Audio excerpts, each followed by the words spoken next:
You know that feeling? Some days you just breeze through your workout feeling, oh, amazing. Yeah, totally energized. Exactly. And then other days, even warming up feels like climbing a mountain, right? You're just gasping. Oh, absolutely. We've all been there. Well, what's going on underneath? According to Sundried, who we're really digging into today, a big part of that is this thing called VO2 Max. That's right.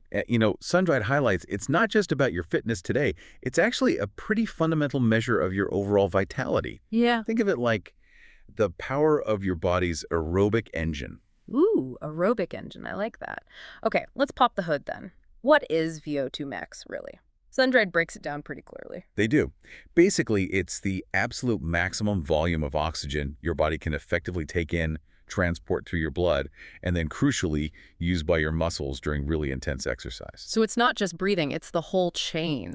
Precisely. Yeah. It's how well your lungs, your heart, your blood vessels, and your muscles all work together when you're pushing yourself to the limit. And Sunshine makes a strong point. This isn't just for, elite marathon runners. Not at all. It's actually, and this is fascinating, a really powerful predictor of your long-term health. Maybe even more so than things we usually track, like blood pressure or cholesterol, according to Sundried. Wow, okay, that's significant. And Sundried also points out the immediate benefits, right? It's not just about living longer, but feeling better now. Exactly. Better day-to-day energy levels, for one, plus a lower risk for a whole bunch of chronic diseases. And, well, just being able to enjoy moving your body more, whether that's playing with your kids or hitting a new personal best. Yeah, makes sense. So our mission for this deep dive, really drawing from Sundried's insights, is twofold. First, understand VO2 max properly. Right. The what and why. And second, crucially, figure out the practical stuff. What can we actually do to improve it? Based on Sundried's advice, of course. Let's get into it. Hmm? So what's being measured? When you talk VO2 max, what systems are we assessing? Sundried explains it's that whole chain we mentioned. Right, so how efficiently are your lungs actually pulling oxygen out of the air? Uh-huh. And then how good is your heart at pumping that oxygen-rich blood around? And how effective are your blood vessels at delivering it? And finally, the muscles themselves, how well can they actually extract and use that oxygen when they need it, specifically those little powerhouses, the mitochondria? Exactly. It's this beautifully coordinated process, as Sundried lays it out. Okay, and the unit I'll be Kaliban. Sundried mentions this. Why that specific measure? Milliliters per kilogram per minute. Sounds a bit technical. It does, but it's actually really useful. It tells you how many milliliters of oxygen each kilogram of your body weight is using every minute during that maximal effort. Ah, okay. So the per kilogram part standardizes it. It lets us compare people of different sizes. Precisely. It levels the playing field, so to speak. Yep. It's comparing aerobic fitness relative to body mass. Got it. And that process, Sundry describes, breathing in, lungs grabbing O2, blood transport, muscle use, it sounds like a chain reaction. It really is. Oxygen comes in, binds to hemoglobin and red blood cells, heart pumps it out, muscles take what they need to create energy, ATP. And here's a key point from Sundried I found interesting. Your VO2 max is basically limited by the weakest link in that chain. That's a crucial takeaway. You could have lungs like bellows, but if your heart isn't strong enough to pump the oxygenated blood effectively, or your muscles can't use the oxygen efficiently, your overall VO2 max will be constrained by that bottleneck. The whole system has to be strong. Okay, we've got the what. Now, the big why. Why should we really care about improving this number? Sundried offers some pretty compelling reasons. Oh, absolutely. On the health and longevity front, the stats Sundried presents are quite stark. They mention that even a small increase, just 1 millikilogemin in your VO2 max, is linked to roughly a 9% lower risk of dying from any cause. 9% from just a 1-point increase. That's quite something. It really is. And get this. Sundried also highlights data suggesting if you move from the lowest quartile, the bottom 25% for VO2 max, just up to the next level, your risk of premature death could drop by as much as 50%. Half. 50%. Okay, that really puts it into perspective. It's not just a fitness metric. It's a serious health marker. Definitely. And Sundried stresses it's not just about adding years to life, but life to years. A higher VO2 max generally means a healthier heart, less systemic inflammation, better cholesterol profiles, better blood sugar control. It's all interconnected. Which ties into that concept Sundried mentions health span. Not just lifespan, but the years you live in good, functional health. Exactly. It's about quality of life, maintaining independence, staying active and engaged for longer. Improving VO2 max is a direct investment in that. And of course, for anyone interested in athletic performance, particularly endurance stuff like running, cycling, swimming, VO2 max is kind of the holy grail, isn't it? Sundred makes that clear. It really is. It represents the ceiling of your aerobic potential. A higher VO2 max means you can sustain higher intensities for longer, you can push harder, go faster, recover better. It's fundamental for endurance athletes. Okay, so it's important for health, longevity, and performance. What actually dictates our VO2 max? Sundred breaks this down into things we can change and things we, well, can't. Let's start with the positive, what's in our control. The biggest factor, and Sundright is very clear on this, is training. Targeted, consistent exercise. Most people can see significant improvements anywhere from 5% up to maybe 30% depending on their starting point and genetics. 30%. That's huge potential. And Sundred notes that people who are less fit initially often see the biggest jumps, right? That's often the case, yes. There's more room for adaptation, so that's really encouraging news for anyone starting out. Definitely. Now, what about the factors that are sort of baked in, the non-modifiable ones Sundred outlines? Well, first up is heredity, or genetics. They do play a role, setting a kind of baseline potential and influencing how well we respond to training. So genetics sets a ceiling, maybe? It can influence your ultimate potential, yes. But Sundried makes a really important point. Genetics don't prevent improvement. You can still get significantly fitter, regardless of your genetic hand. Focus on the training. Good reminder. What else is on Sundred's list of non-modifiable factors? Age is a big one. Unfortunately, VO2 max naturally tends to decline as we get older. Sundried mentions a typical rate of around 2% per year after our 30s. Oof. 2% a year adds up. That really highlights why staying active throughout life is so crucial, as Sundried says. Absolutely. It helps mitigate that decline. Then there's gender. On average, men tend to have higher VO2 max values than women. Why is that, according to Sundred? It generally comes down to physiological differences, things like average body size, lower body fat percentage of men typically, and higher hemoglobin concentrations, which means slightly more oxygen carrying capacity in the blood. Okay. And the last factor Sundred mentions. Body composition.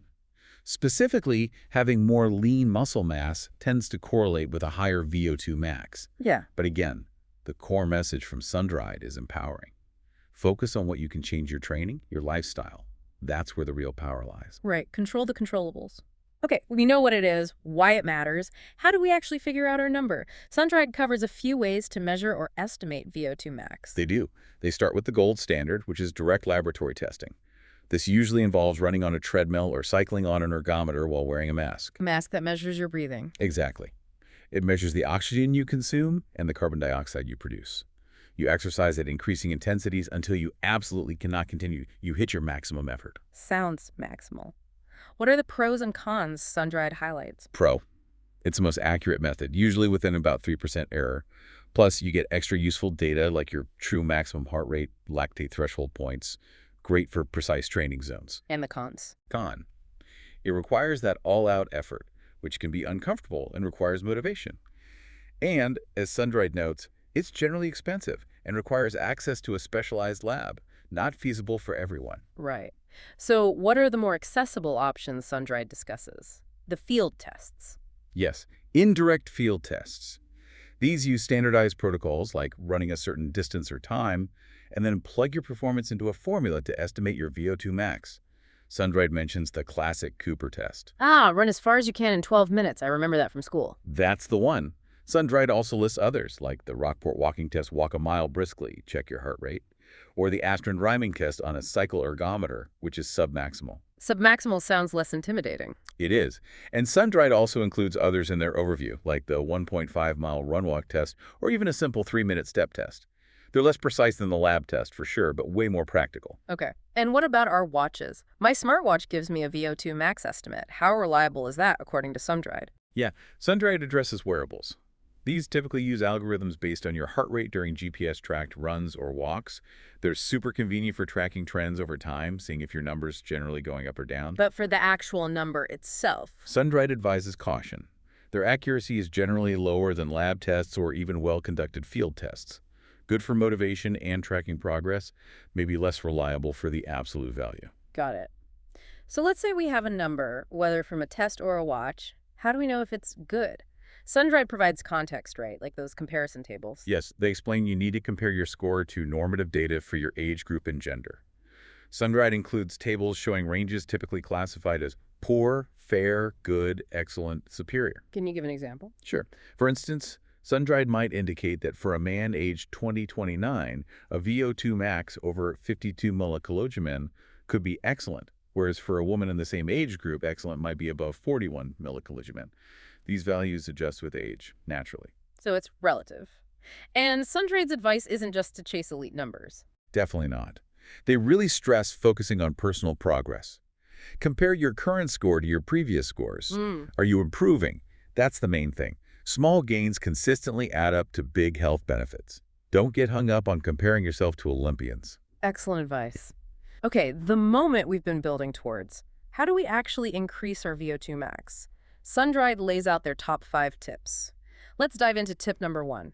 Embrace high-intensity interval training HII with purpose. Right. Sun-dried calls this the express lane for boosting VO2 max, but they emphasize it's not just about going hard randomly. It needs to be structured. Structured how? What does Sundried recommend? We're talking about specific work intervals, typically lasting between 3 to 10 minutes, performed at a really high intensity. Think 80-92% of your actual VO2 max, or maybe 90-95% of your maximum heart rate. Okay, that's properly hard work. It is. And these hard bursts are followed by periods of active recovery, easier effort to let you recover partially before you go again. Does Sundried give specific examples of effective HIIT protocols? They do. They mention some well-researched ones like the classic 4x4 protocol, 4 minutes hard, 3 minutes easy recovery, repeat 4 times. Okay, I've heard of that one. Also the Norwegian protocol, similar idea. And they reference studies like Gibble and McGee's, which use shorter, even more intense bursts, like 30 seconds all out, but with longer recoveries. So different ways to structure it. Yeah, billets, intervals too, and even just incorporating hill repeats can be a great form of HIT, according to Sundried. And how often should we do these tough sessions? Sundried gives guidance on frequency. Yes, they suggest aiming for maybe 1 to 3 HII sessions per month. The key, as Sundried stresses, is allowing enough recovery between these sessions. Your body needs time to adapt. Right, don't overdo the intensity. Okay, HIIT is tip 1. What's Sundried's tip number 2? Integrate threshold training. So if HIIT pushes the ceiling of your VO2 max up, threshold training helps you sustain a higher percentage of that maximum for longer. It builds endurance at higher intensities. And this relates to the lactate threshold Sundried talks about, that point where fatigue really kicks in. Exactly. Lactate threshold is that tipping point where lactic acid starts building up faster than your body can clear it. Training at or near this threshold teaches your body to become more efficient at clearing lactate. So you can hold a faster pace for longer before hitting the wall. Precisely. And Sundried points out this directly benefits your VO2 max, too, by improving overall aerobic efficiency and resilience. They mention factors like running economy and VO2 max itself. Makes sense. What do threshold workouts look like in practice, based on Sundried's examples? They suggest things like continuous tempo runs, maybe 20 to 30 minutes at a comfortably hard pace, right around that threshold effort. Okay, a sustained hard effort. Or you could do tempo intervals. Sundried gives an example like 3 reps of 10 minutes at threshold pace, with short, easy jogs in between. They even mention over-under intervals where you oscillate slightly above and below thresholds. So different ways to work that specific intensity zone. Got it. Moving on to Sundried's tip number 3. Build a robust aerobic base with long, slow-distance training LSD. Yes, Sundried calls this the fundamental backbone of aerobic fitness. It's the essential foundation upon which the higher intensity work is built. It feels like sometimes this gets forgotten with all the focus on HIIT. Why is this slower stuff so important for VO2 max, according to Sundried? Because these longer, easier efforts done in what's often called Zone 2, maybe 60-70% of max heart rate, trigger crucial adaptations. Sundried mentions improved oxygen delivery through more capillaries, stronger heart muscle, better fat utilization for fuel. So it makes your aerobic system more efficient overall. Exactly. It builds endurance and resilience, which actually helps you handle and recover from those harder HIIT and threshold sessions better. How much of our training should be this LSD stuff? Sundried gives a guideline. They're quite specific here. They state it should be the bulk of your weekly training volume, suggesting around 80% as a guideline. 80%. Wow, that's a lot. It emphasizes the importance of that base. For duration, Sundried suggests 30-60 minutes for general fitness, potentially longer for endurance athletes. The key is keeping the intensity low and conversational. Okay, build the base, then add the intensity. Tip number 4 from Sundried, prioritize sleep nutrition, and hydration for optimal recovery. This is absolutely critical. Sundried says the training provides the stimulus, but the actual improvement, the adaptation, happens during recovery. And sleep is king here. How much sleep are we talking? Sundried recommends aiming for 7 to 9 hours of quality sleep per night. Non-negotiable if you want to adapt and improve. Okay, and nutrition's role in recovery and boosting VO2 max, according to Sundrad. Fueling properly is key. A balanced diet with enough complex carbs for energy replenishment, lean protein for muscle repair, and healthy fats. Sundried also highlights some specific helpers. Like what? Nitrate-rich foods, think beetroot, spinach, leafy greens that can help with blood flow and oxygen delivery. Also, ensuring adequate iron intake for oxygen transport via hemoglobin. Right. Iron is crucial for carrying oxygen. And hydration. Seems obvious, but easy to neglect. So important. Sundried stresses staying well hydrated consistently. Water is vital for, pretty much everything, including transporting oxygen and nutrients efficiently. Dehydration hammers performance and recovery. Okay, sleep, fuel, hydrate. Got it. And finally, Sundried's tip number 5. Implement progressive overload and listen to your body. This is the principle that underpins all training progress, as Sundried explains. To keep improving, you need to gradually increase the challenge over time. How do we do that? More intensity, more time, more often. Any of those, or a combination. Sundried mentions the common guideline of increasing one variable duration, intensity, or frequency by about 10% per week. Slow, steady progression. But it's not just about pushing harder and harder indefinitely. Absolutely not. Sundried puts equal emphasis on listening to your body. Pay attention to fatigue levels, aches, pains. Build in rest days. Yeah. Use active recovery like light walks or stretching. Don't push through sharp or persistent pain. And Sundried advises caution for certain groups. Yes, they recommend consulting a doctor or physio if you're over 40, have existing health conditions, or experience pain when starting a new program. It's about training smart, avoiding injury and burnout. That makes total sense. So those are Sundried's big 5 tips. They also touch on some complementary things, right? Like strength training. They do. Sundried mentions strength training might offer a modest boost to VO2 max itself, but more importantly, it improves muscle efficiency and injury resistance, which supports your endurance training. And cross-training. Also valuable, according to Sundried. Doing different activities challenges your body in new ways, can prevent boredom and plateaus, and reduces the risk of overuse injuries from just doing the same thing all the time. And they circle back to nutrition and recovery with a bit more detail, too. Yeah, reinforcing the balanced diet and hydration, but also mentioning specific nutrients. Sundried highlights as potentially beneficial things like nitric oxide boosters, like those nitrates, omega-3s, iron, B vitamins, vitamin A. They even briefly nod to emerging research on low-carb keto diets for some athletes. Interesting, and recovery. Again, hammering home the 7-9 hours of sleep, mentioning active recovery, stress management. Sundried cites how significantly sleep deprivation can impact performance. It's not optional. And for long-term planning, Sundried talks about periodization, beyond just progressive overload week to week. Right. Structuring your training year into cycles or blocks with different focuses. Maybe a base building phase, then an intensity phase focusing on VO2 max work, then a tapering phase before a goal event. Sundried gives block periodization as an example. It allows for focused adaptation and prevents burnout. Okay.